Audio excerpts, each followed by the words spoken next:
Good morning. Good afternoon. Is it now afternoon? It is. I never know. I just ride, just do what I do.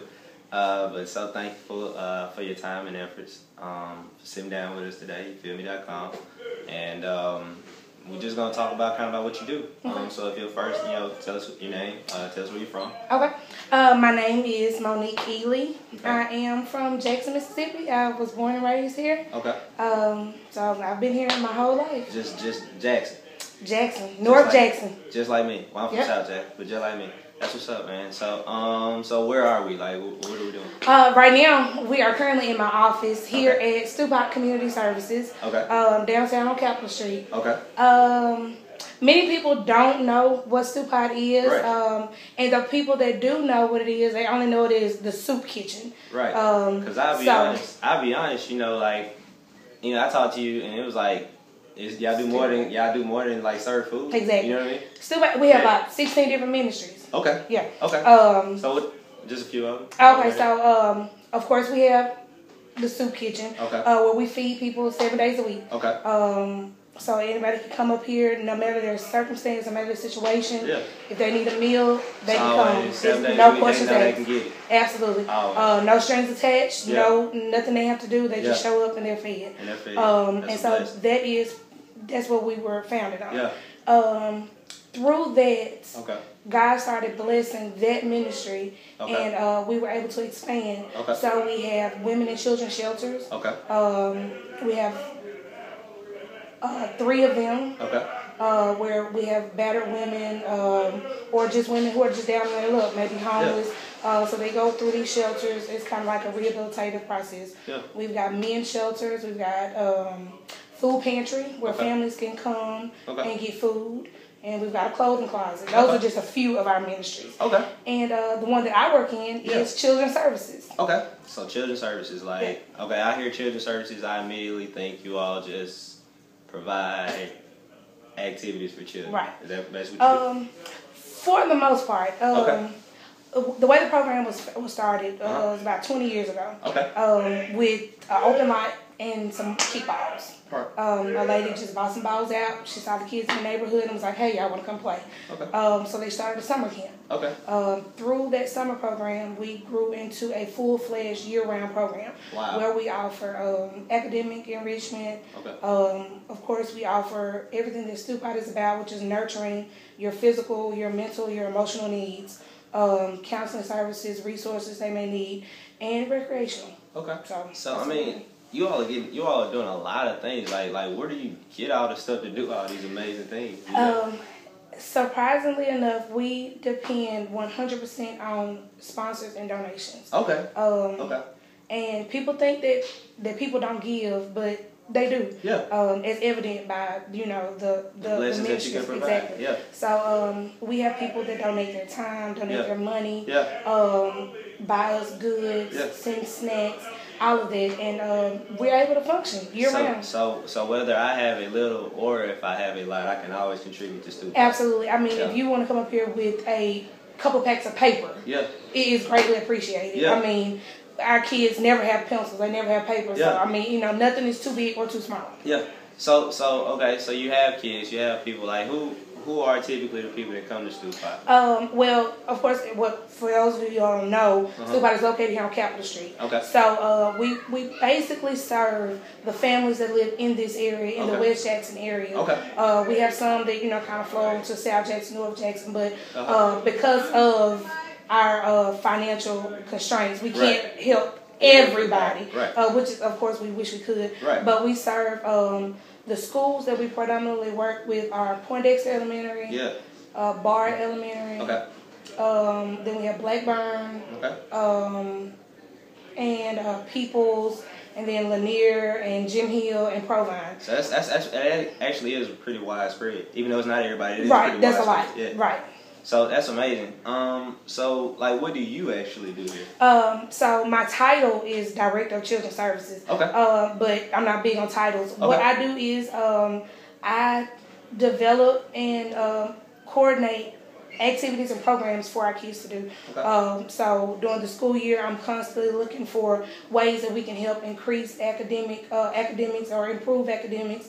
as well as ensuring that we have snacks for them, food for them to eat when they go home.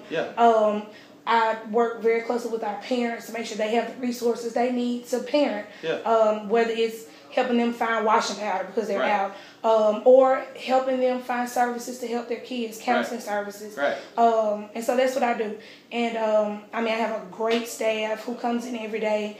They work with the kids hard. They play hard. And so, I mean, that's it. That's amazing. That is amazing. So, like, when did you get involved?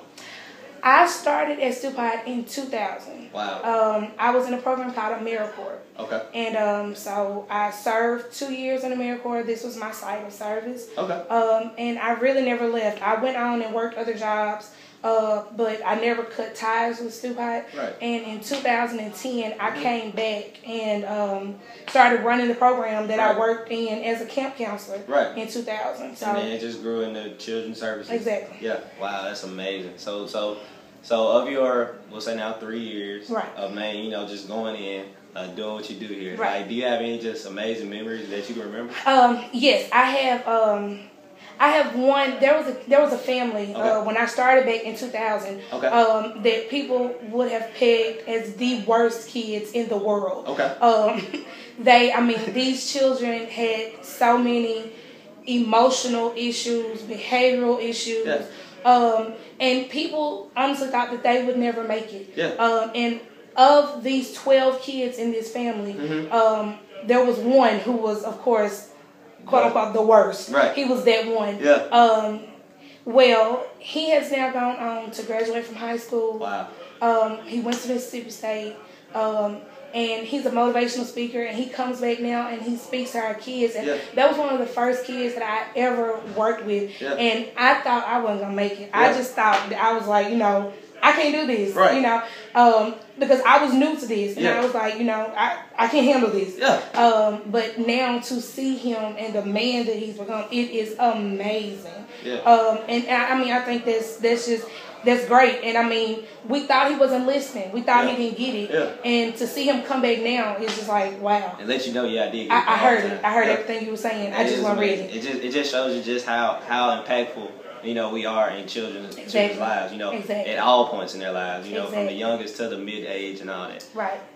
So that's wild. So I when you speak, I hear your passion. I can definitely hear your passion. So, like, I guess just speak on, like, what gets you coming back here? Like, what fuels that passion for you? Why is it important to you? I mean, well, for one, stories like that, just those success stories, and to know that that we're making a huge impact on these kids' lives. I mean, we developed a T-shirt here, and the shirt, it says, believe in yourself, and then at the bottom it says, be a part of the big picture. And so I've kind of taken that, be a part of the big picture, and when I do newsletters for Stewpot, I always put a section there about how can you be a part of the big picture, because this thing is bigger than me. It's bigger than me, it's bigger than you, it's bigger.